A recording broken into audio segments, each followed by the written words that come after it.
Blessed weekend everyone. Welcome po sa ating weekender ng ating 25th week ng ating daily devotions. And today we'll be looking at 1 Corinthians 2 verse 9. So let me read to you 1 Corinthians 2 verse 9. And this is how it reads. But as it is written, what no eye has seen, nor ear heard, nor the heart of man imagined, what God has prepared for those who love Him. So, ang title po ng devotion natin is Christ Glorified in Us. And this is what Tozer wrote for us today. The Bible tells us that eye has not seen, nor ear heard, neither has it entered into the heart of men, the things that God has laid up for those who love Him. Hinto tayo sandali. What Paul was saying in 1 Corinthians, and what Tozer is trying to explain here is that we can never fully describe the abounding blessing that God has in store for those who believe in Him. Hindi pa rin nakikita ng mga mata, hindi pa narinig, hindi pa pumapasok sa puso ng sino man ang inihanda ng Diyos na pagpapala sa mga nagmamahal sa Kanya. And when we say nagmamahal, those who love Him are those who believe in Him and has put their trust and confidence in Him. And so, kung ito ang sinasabi ng Biblia that it's beyond description, it's beyond compare, what does that say with today's riches?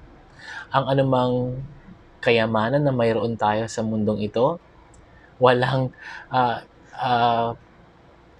hindi pwedeng humalintulad, hindi pwedeng maging kaparehas ng pagpapala ng sa atin. It would not even match the abounding grace that awaits us, the abounding blessing that awaits those who believe. And flip side of that, anumang hirap, whatever struggle that you are going through, especially now in this pandemic, it would drown in the richness of God's blessing to those who love Him. And I believe it's not talking about here and now. Yes, God has been blessing us here, right now. But when He's talking about the indescribable, beyond compare blessing that abounds coming from the Lord, it's talking about the blessing of the blessing to come, the blessing that would be ours in the eschaton. Sabi niya pa, that is why the apostle goes on to remind us that God has revealed these mysteries to us by the Holy Spirit. Oh, if we would only stop trying to make the Holy Spirit our servant and begin to live in His life as the fish lives in the sea, we would enter into the riches of glory about which we know nothing now. Ang ganda sinabi ni Tozer. What he's saying is that these mysteries, beyond compare, has been revealed to us through the Holy Spirit. And when we say through the Holy Spirit, hindi pwedeng ihiwalay ang salita ng Diyos. And if you would just be in God's Word, you would know that, wow, the life of the believer here may be described or maybe defined by some struggles, but in the life to come, wow, it will be beyond compare. And sabing ganun niya, if you would only live and ascribe to the Holy Spirit what He deserves and not making Him as our servant, di ba? Ganun naman madalas tayo, ang prayer natin, Lord, Holy Spirit, ganito po. Right? But if you would only be living our lives as a fish, para daw isang isdang nasa tubig, ano ba ang pakiramdam ng tubig, ng isda sa tubig? Masaya, comfortable, secured. If we would only be secured in the Holy Spirit, even amidst our struggles, wow, even right here, right now, we would experience these bountiful blessings of peace and security kahit mahirap ang buhay. Right? Sabing ganun dito ni Tozer. Too many of us want the Holy Spirit in order to have some gift, healing, or tongues, or preaching, or prophecy. Yes, these have their place in that total pattern of the New Testament. But let us never pray that we may be filled with the Spirit for a secondary purpose. Ang galing. I pray that we would not be praying unto the Holy Spirit for secondary purposes. The Spirit resides every believer to glorify God, to have that bountiful life. And we're not talking about physical bounty. It's sabing gano'n niya, remember, God wants to fill you with the Spirit as an end in your moral life. God's purpose is that we should know Him first of all and be lost in Him, and that we should enter into the fullness of the Spirit, that the eternal Son, Jesus Christ, may be glorified in us. Mga kaibigan, maganda yung sinabi ni Tozer. At times, we go for the secondary rather than just be like a fish and enjoy water, being in water. The Spirit serves as a water for us who may be likened to a fish. It would be just life for us. It would just freely be enjoying His presence to glorify God, to glorify Christ. Sana mga kapatid, ito ay makita sa atin as we glorify Christ in our lives. Sabi niya, no eye has seen, no ear has heard, nor it has entered God's man's heart. Kung ano yung pinrepare ng Panginoon Diyos para sa Kanya na nagmamahal sa Kanya.